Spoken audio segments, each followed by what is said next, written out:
mis asi on barree, kuidas see käib ja kuidas on hea ennast barreed mängima õpetada. Kui sa veel ei ole lisanud Kitarrikodule tellimust, siis tee seda kohe.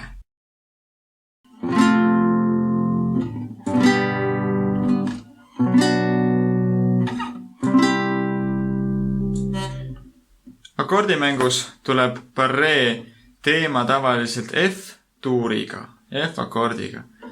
Üle 6 keele barree ja siis veel sõrmi lisaks. Aga klassikalises kitarris lugudes tuleb enamasti kõige esimesena kas 2 keele barree või 3 keele barree, näiteks siin 5. vahes, mis on 5 keele lahtine ja 3 ülemist keelt. Selline pisika A-molli akord.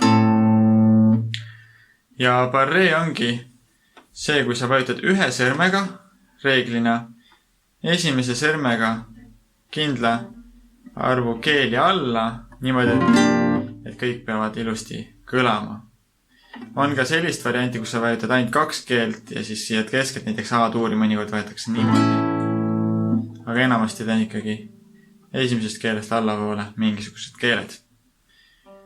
F-tuuris on ta ilusti olemas näiteks H-molli akordis või H-tuuris või siis B-märgiga. Tuntakse teda, kui on akordimäng. On ta siin olemas. Kuidas barreed treenida?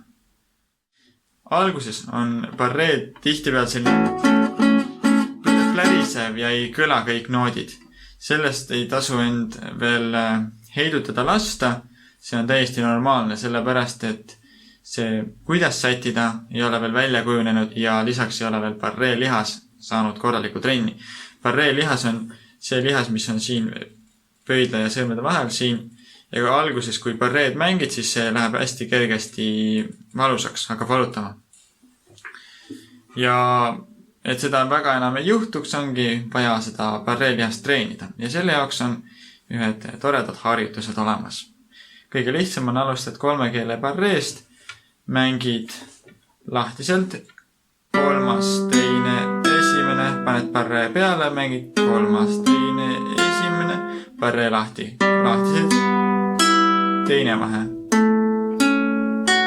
jälle lahti.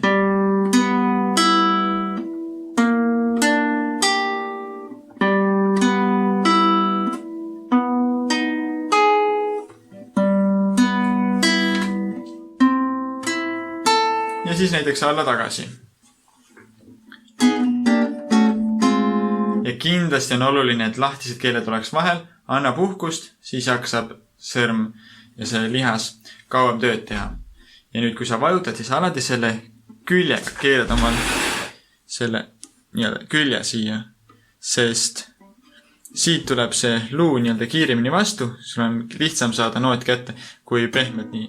Ja jälgi, et pöial ei oleks siin samas all, vaid on ikkagi oma seal teise sõrme asukoha all.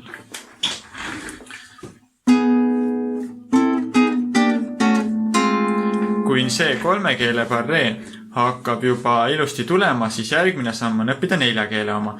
Ehk siis harjutus on sarnane, lihtsalt kõik sõrmed lähevad mängu.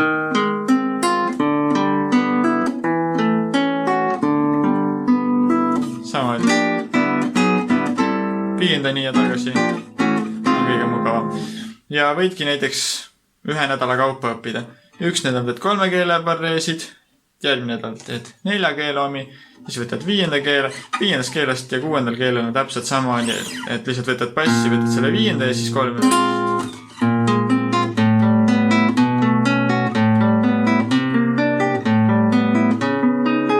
Ja miks mängid nagu arpeggione lahti on see, et siis sa kuuled iga keele kohta, et kas see keel parasjagu kõlab või ei kõla. Ja siis saad vastavalt sättida. Ja kui enam ei plärise, siis võtagi üks keel juurde. Ja mõistlik on teha teda väga tihti, ehk siis igapäevaselt. Kui iga päev harjutad, siis see lihas saab jõuda juurde ja siis jaksad juba pikemalt mängida ka. Loodan, et sul oli sellest videost kasu ja sa hakkad oma barree lihast treenima. Head harjutamist ja näeme juba järgmises videos.